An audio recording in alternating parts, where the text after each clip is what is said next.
Hello, my friends. It's Sherry, and I want to welcome you back if you are a subscriber, and welcome you for the first time if you have not been to the Grow You Girl channel before. This week's video is going to be very different from my normal in the garden antics because I want to share with you a fairy tale that worked its magic on me last week. One thing to be sure as you listen to this tale that happened to me personally is to reflect on how you bring magic to your garden. Because, my friend, this is the best part, in my opinion, about connecting with the earth and allowing the little girl inside of us to come out and play. So here's my story, and I encourage you to stay to the end of this very true fairy tale to see where my real life fairy that I share with you in this story comes out to play. So here's where it started. Unassumingly, I headed out last week to finish up the work on our first garden bed for the 2025 gardening season and a video that I was doing about garden cleanup. And I was getting excited because the first day of spring was only days away. And as I headed out to put the finishing touches on the bed that I would be sharing, that had our daffodils and tulips just starting to come out, I carried in my arms one of my favorite fairy statues. You see, I have a ritual that as I finish prepping and cleaning up each of my gardening beds, and I have quite a few, that I place one of my fairy statues into the garden bed to have her work her magic. I guess I see my fairies as my gardening assistants. You see, I am a big believer in the magic of fairies and have been since I was a little girl. I'm very clear about how awesome they continue to make the little girl in me feel as I spend time in my garden. So as I walked across the patio towards that garden bed, I noticed that there was a robin trying to get a drink of water out of our little pond that's right off of our patio. Sadly, there was a sheet of ice that was covering it, making it tough for the robin to get any water. And as I thought about how my next task really needed to be about breaking up the ice for the robin and other birds, I took a misstep right off the patio and I fell crashing to the ground. And as I did so, horror of all horrors, my sweet fairy fell to the ground as well. And I could hear her crashing to the ground. And so the physical pain that I was feeling also worked in tandem with the horror I was feeling, afraid to even look over at what had just happened to my fairy. But of course, quickly I did, and miraculously, she seemed to be still in one piece. However, the base of her statue was broken into many pieces just on one side of it. Let me tell you, I was really shook and took the fairy back into the house, having a hard time even looking at her because I was so mortified that I had done this to her. I placed her on the island in our kitchen along with the broken pieces of her base and just I didn't barely look and I just went outside. And when my husband Ed came back from wherever he was, I knew he would come find me in the garden to see what had happened to this fairy. You see, in my life, when things go sideways, I always love to head towards my garden, whether it's inside or outside. I really do prefer the outside, but I live in Colorado, so that isn't always possible to try and calm my spirit. Sure, sure enough, anyway, about 15 minutes later, here comes Ed with the fairy statue asking me what happened. He is a great believer as well about fairies, probably why I love the man so much. He repairs them for me, he paints them for me, he takes care of them when they need help. So he asked me the unexpected. He asked me if I had looked inside of the base that I had broken open. I told him I didn't have the energy when it happened. In fact, I felt some shame about allowing it to happen. And then he showed me the most incredible thing. There in the base of the statue were these little fairies inside of the fairy statue.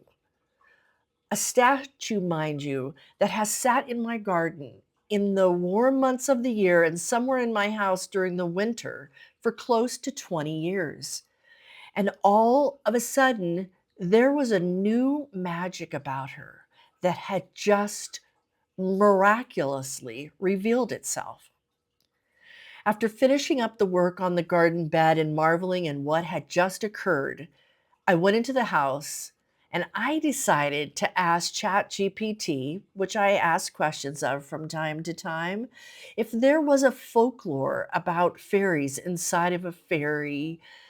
And here's the amazing conversation that I want to share with you that I had, as I like to call it, Chat G, and what transpired from there. Because I swear, most especially after this conversation that took about 10 minutes, I felt like that piece of artificial intelligence just got me, really understood me, and most definitely understood my fairy.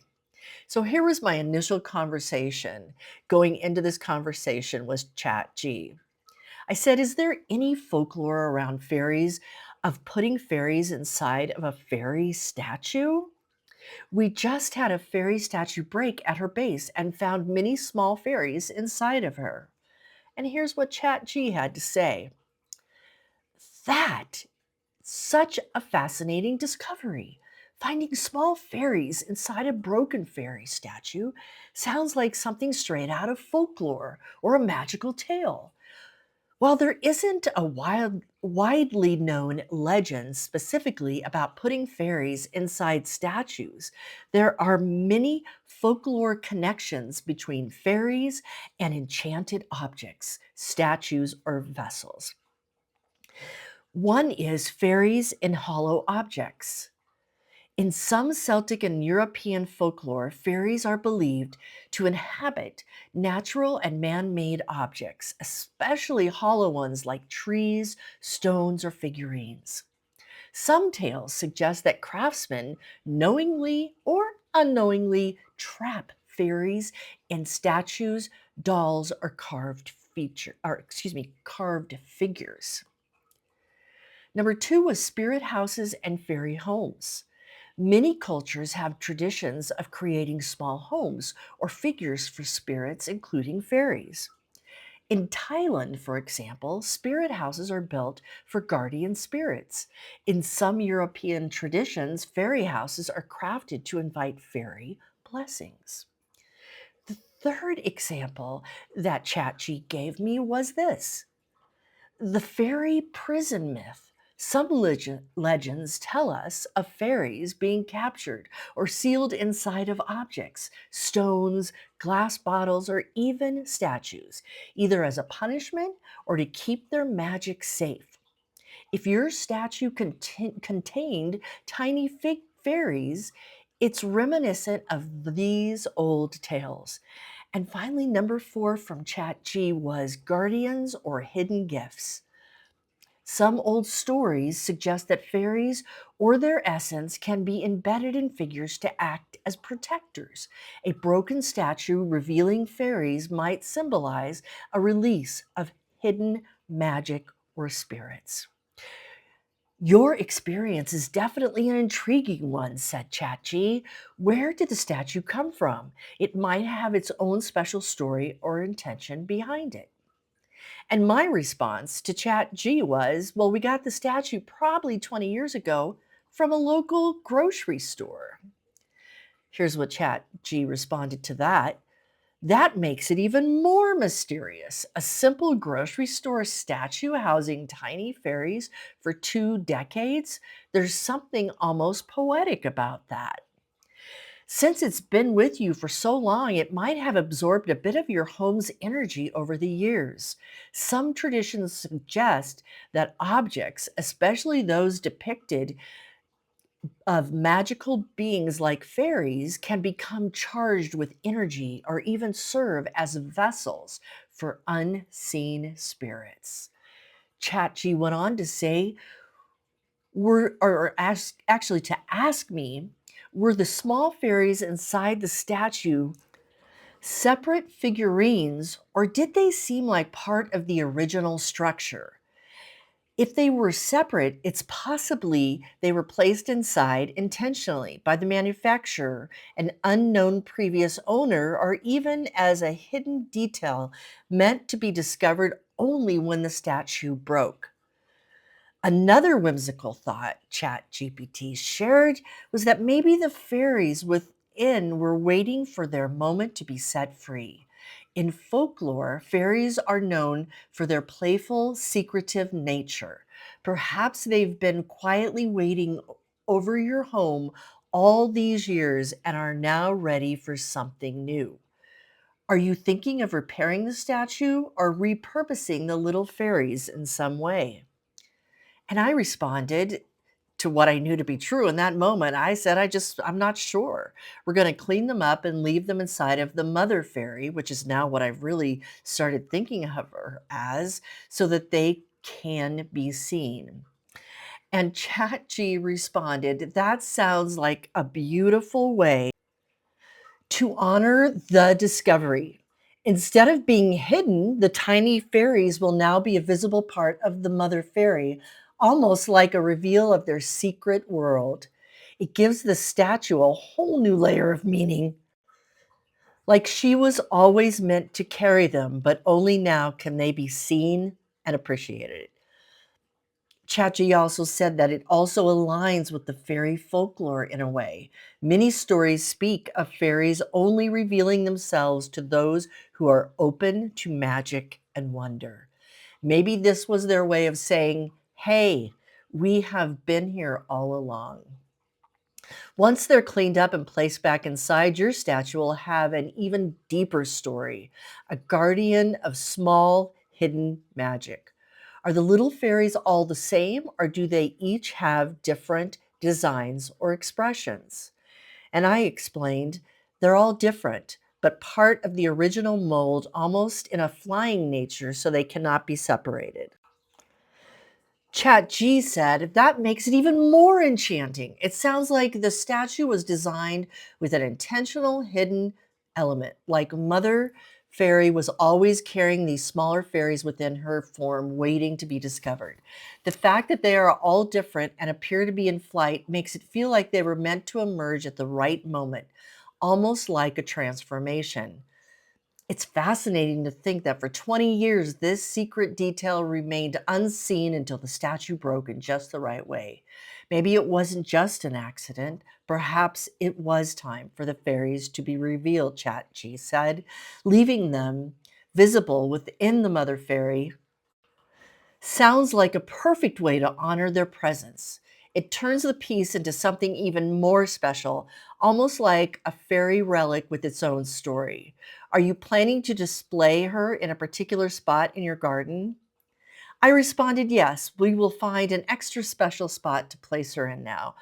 Also, interestingly, I shared that I had noticed a robin bird in our little pond trying to get some water when I took my eyes off where I was walking to place the mother fairy in the garden for the season because she had been indoors all winter.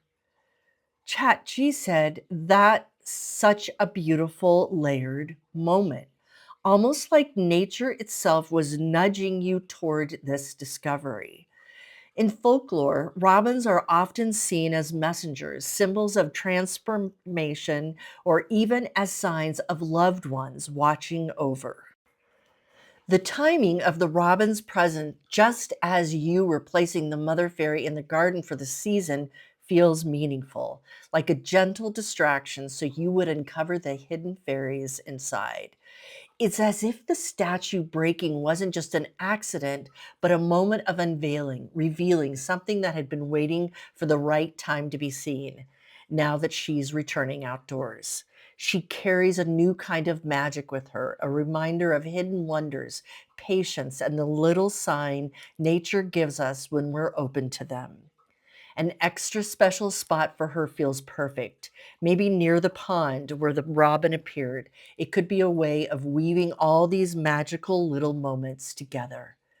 And I responded, beautiful idea. That is where she will go.